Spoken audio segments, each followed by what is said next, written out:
Greetings, fellow historians.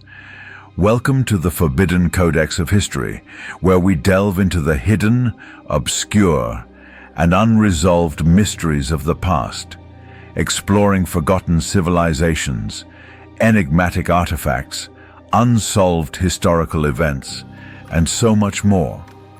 Remember to hit the like button and subscribe. Now let's delve into today's mystery. In the dusty vaults of the National Museum of Iraq, among ancient scrolls and cuneiform tablets, lies a mystery that defies time and logic. A relic that some claim could rewrite our understanding of ancient technology.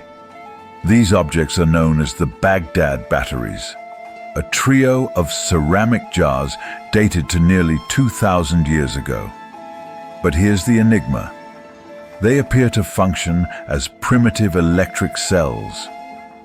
Were they really ancient power sources used by forgotten inventors to galvanize metals or power sacred rituals?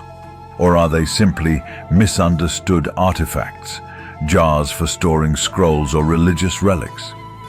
In this episode of the Forbidden Codex of History, we delve into one of the most electrifying mysteries of the ancient world and ask, did the ancients discover electricity long before Benjamin Franklin's kite ever touched the sky? Chapter 1. Discovery in the Ruins. In 1938, Wilhelm König, the director of the Baghdad Museum, stumbled upon a curious set of objects in the ruins of Kujut Rabu, a Parthian-era village near modern-day Baghdad. Among the rubble were terracotta jars about 13 centimeters tall.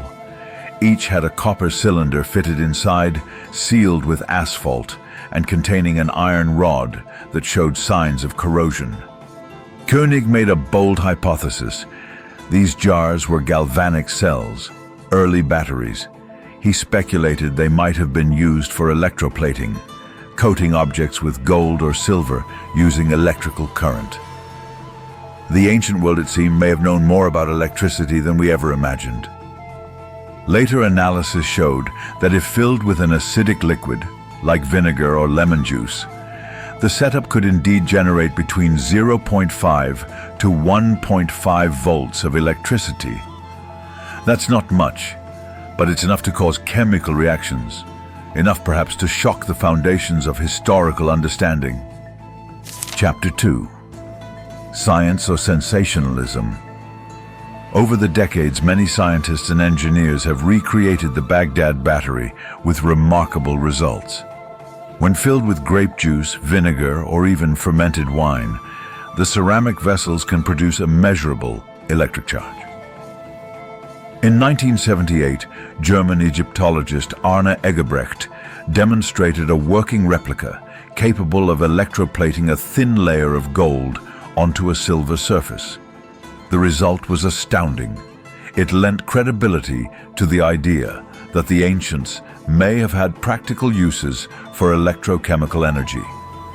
However, critics point out there is no definitive proof of electroplated artifacts from the Parthian or Sasanian periods in the region. Could the corrosion have been the result of natural degradation rather than electric use? Were these devices batteries at all, or did they serve a ritualistic or symbolic function? Still, modern lab tests confirm the design works. If these were not batteries, why do they function so perfectly as ones? Chapter 3. Alternative theories and lost knowledge. While mainstream archaeologists remain skeptical, the Baghdad batteries have inspired countless alternative theories. Some scholars believe they were therapeutic devices used in early medicine, perhaps to stimulate acupuncture points or reduce pain through mild electric shock, much like modern TENS units. Others argue they could have been used in religious rituals. A small current could create a spark, a glow, or a mild shock, all of which would have been interpreted as divine manifestations in ancient temples. Could these holy jars have been used by priests to stage miracles? There are even those who go further linking the batteries to the legendary Ark of the Covenant, theorizing that sacred technologies once existed to generate or harness divine energy. According to this view, the Baghdad batteries were mere remnants, fragments of a greater technological understanding lost to time, perhaps deliberately hidden or forgotten. What do you think? Let us know in the comments below. Chapter 4. Ancient Anomalies Around the World. The Baghdad batteries are not the only case that hints at ancient electrical knowledge. In Dendera, Egypt, a curious bas-relief shows figures holding objects resembling large light bulbs, connected by serpentine filaments to what appears to be a power source. In Greece, records mention the use of electric fish for numbing pain, possibly the earliest known experiments in bioelectricity. In ancient India, Vedic texts speak of vimanas, flying chariots powered by mysterious energies.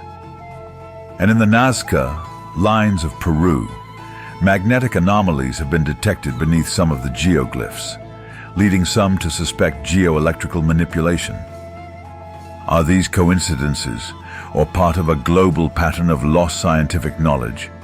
The Baghdad batteries may be just the tip of the iceberg, evidence of a vast and deliberately forgotten technology, hidden beneath the sands of time and veiled in myth.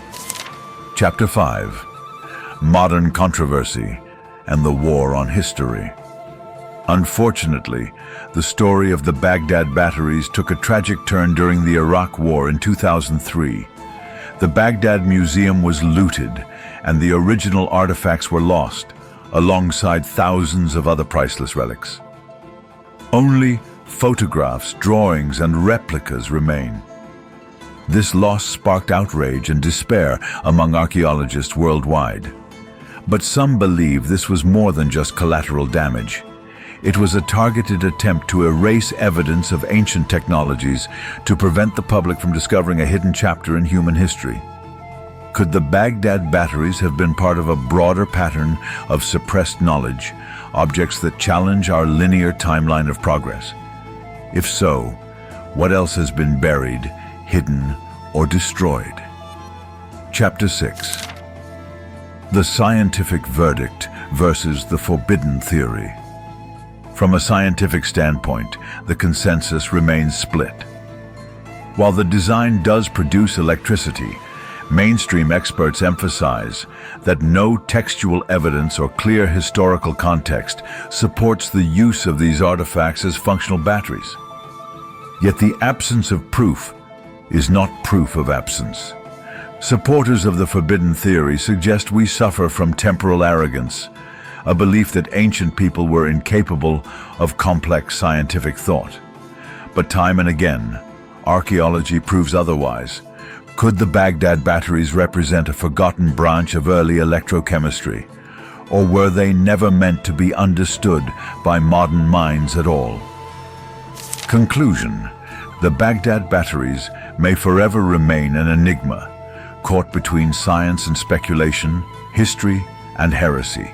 Whether they were ancient tools of electroplating, sacred instruments of ritual energy, or misunderstood jars from a forgotten age, they ignite the imagination and raise haunting questions. What if our ancestors were not just spiritual seekers, but scientists in their own right? What if the real shock isn't that they had electricity, but that they left so few traces behind? In the end, these mysterious jars whisper across the centuries, not just with volts, but with volumes of lost knowledge. So next time you hold a modern battery in your hand, ask yourself, are we the first to harness this invisible force, or merely the most recent? And thus, the mystery goes on. Thank you for listening. If you liked this, make sure to hit the like button and subscribe.